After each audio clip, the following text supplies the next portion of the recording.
नमस्कार, Byju's exam prep IAS Hindi platform पर आपका स्वागत है। दोस्तों, आज हम लोग 8 मई 2022 के दैनिक क्विज की चर्चा करेंगे, जो कि आपके आगामी संघ लोक सेवा आयोग की प्रारंभिक परीक्षा के दृष्टिकोण से लाभदायक सिद्ध हो सकता है। तो आइए, दैनिक क्विज को शुरू करने से पहले एक महत्वपूर्ण सूचना है।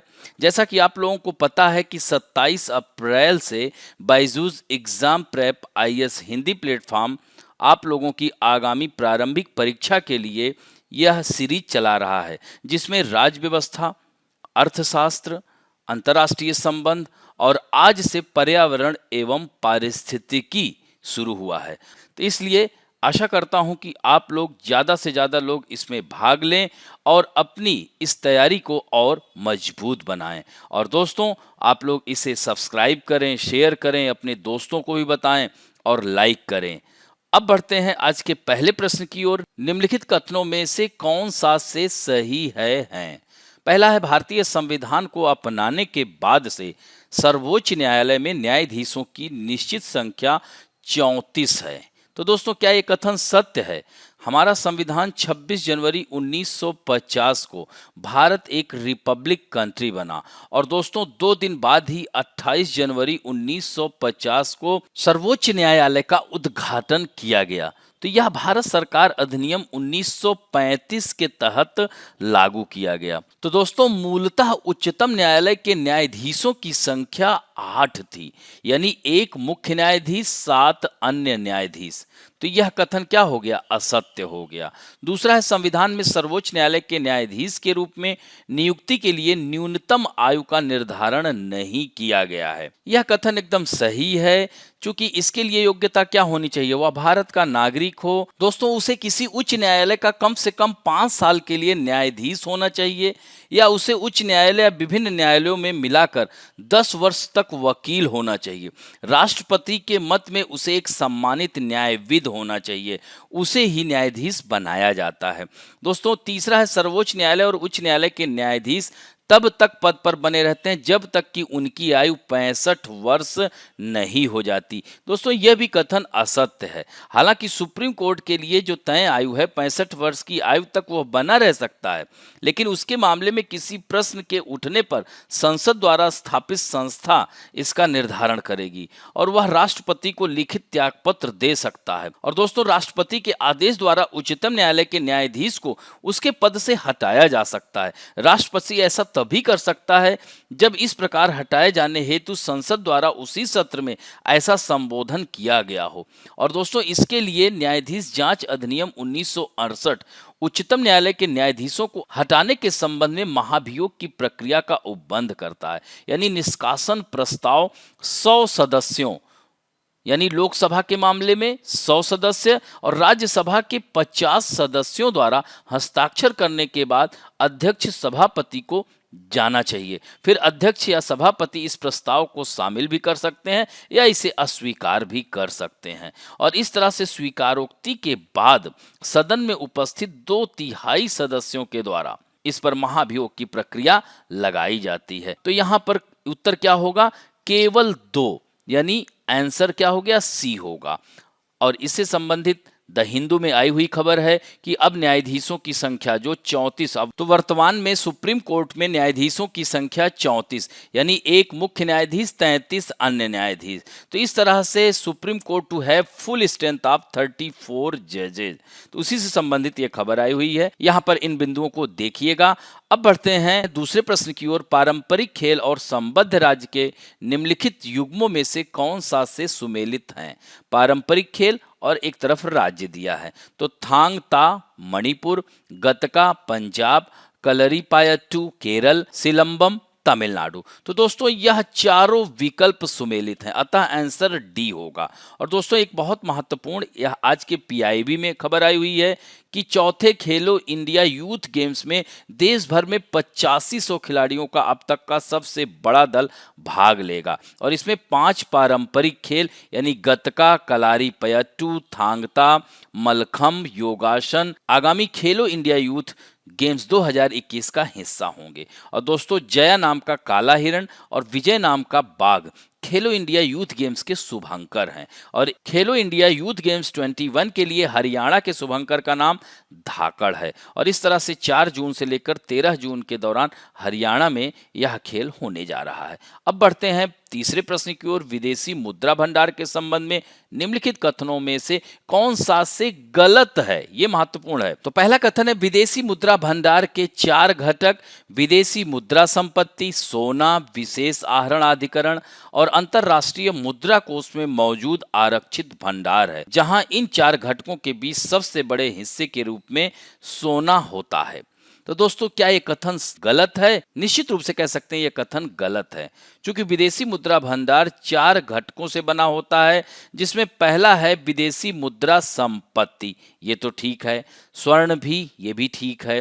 तीसरा है स्पेशल ड्राइंग राइट्स, यानी विशेष आहरण अधिकार। तो दोस्तों यहां तक तो यह कथन सत्य है, लेकिन दिया है जहां इन 4 घटकों के बीच सबसे बड़े हिस्से के रूप में सोना, यहीं पर यह कथन गलत हो जाता है, क्योंकि विदेशी मुद्रा संपत्ति सबसे अधिक वही है, यानी सबसे बड़ा हिस्सा विदेशी मुद्रा संपत्तियों का होता है, उसके बाद सोने का स्थान है। दोस्तों विदेशी मुद्रा भंडार का आशय केंद्रीय बैंक द्वारा विदेशी मुद्रा में आरक्षित संपत्ति से होता है, जिसमें बॉन्ड, ट्रेजरी बिल और अन्य सरकारी प्रतिभूतियां शामिल होती हैं। तो अधिकांश विदेशी मुद्रा भंडार अमेरिकी डॉलर में आरक्षित किए जाते हैं। दूसरा कथन है अमेरिकी फेडरल रिजर्व द्वारा मौद्रिक नीति को कड़ा करने और ब्याज दर में वृद्धि और अन्य मुद्राओं के मूल्यह्रास ऐसे कुछ कारक हैं जो भारत के विदेशी मुद्रा भंडार में मौजूदा कमी का कारण है।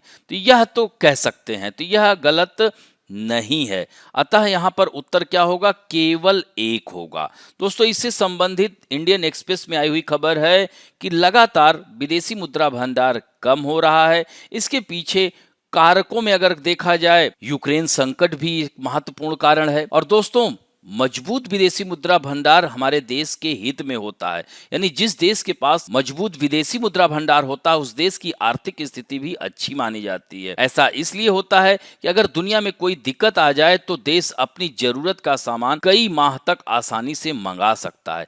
इसलिए दुनिया के बहुत से देश अपनी विदेशी मुद्रा भंडार को काफी मजबूत बनाकर रखते हैं। विदेशी मुद्रा भंडार में निर्यात के अलावा विदेशी निवेश से डॉलर या अन्य विदेशी मुद्रा आती है। इसके अलावा भारत के लोग जो विदेश में काम करते हैं उनकी तरफ से भेजी गई मुद्रा भी बड़ा स्रोत होती है। यहाँ पर देख सकते हैं विदेशी मुद्रा के 4 प्रमुख घटक और टॉप 5 देश भी ध्यान रखेंगे। अब बढ़ते हैं चौथे प्रश्न की ओर। पेंगोलिन के संबंध में निम्नलिखित कथनों में से कौन सा से सही है? ये प्राकृतिक रूप से एशिया, अफ्रीका और ऑस्ट्रेलिया महाद्वीपों में वितरित है। तो दोस्तों यह कथन गलत हो जाता है। यह एशिया और अफ्रीका महाद्वीपों में पाई जाती हैं। इनकी कुल 8 प्रजातियों में 4 प्रजातियां एशिया और 4 अफ्रीका महाद्वीप में पाई जाती हैं, जैसे भारतीय पेंगोलिन, चीनी पेंगोलिन। इस तरह से दुनिया में सबसे अधिक तस्करी होने वाले स्तनपायी होने के कारण पेंगोलिन की सभी प्रजातियों को गंभीर रूप से संकटग्रस्त के रूप में वर्गीकृत किया गया है।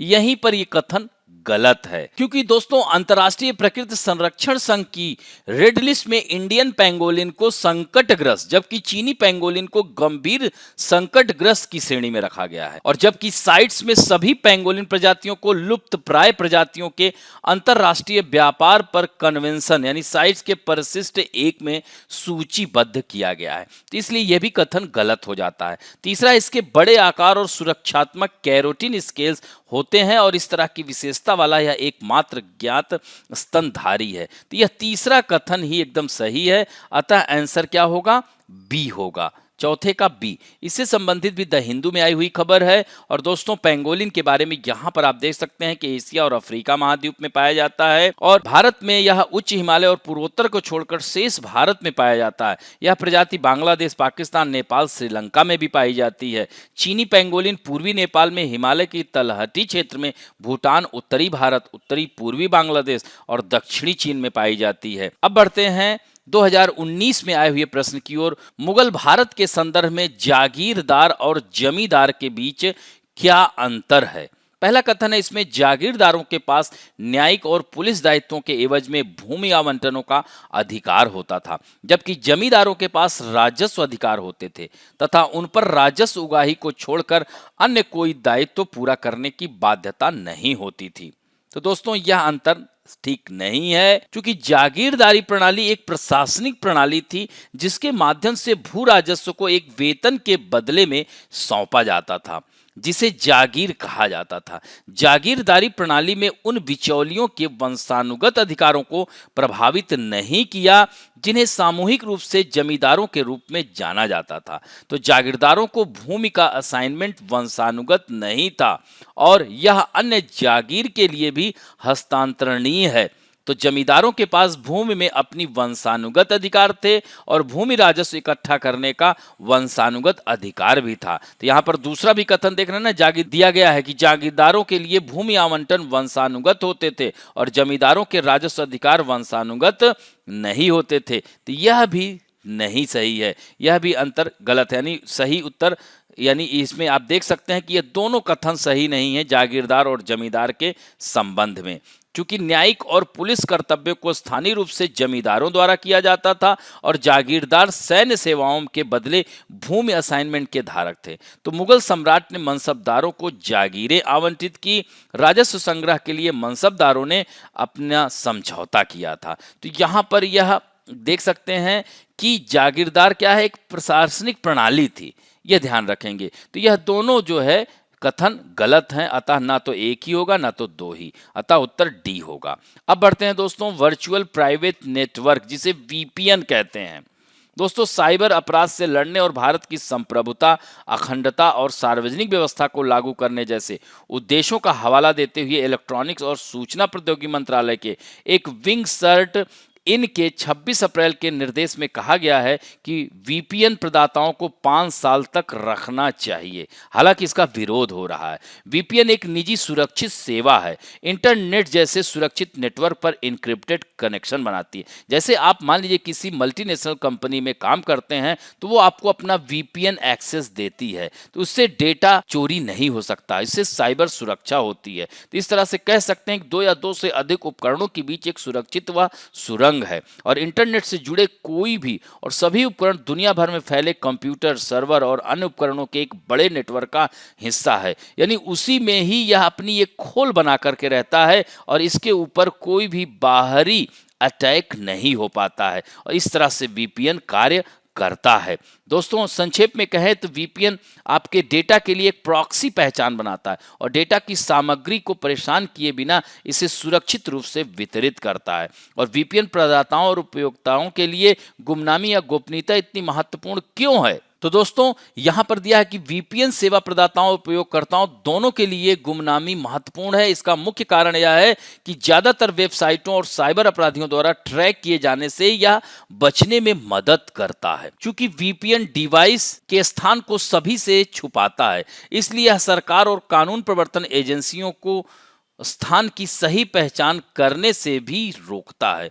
तो उन देशों में भी वीपीएन का महत्वपूर्ण महत्व है जो असंतोष को दबाने की कोशिश करते हैं। तो वीपीएन का उपयोग करके असंतुष्ट अपने स्थान को खराब कर सकते हैं और सुरक्षित रह सकते हैं। तो सर्ट इन वीपीएन सेवा प्रदाताओं को क्या विवरण रखना चाहते हैं और क्यों?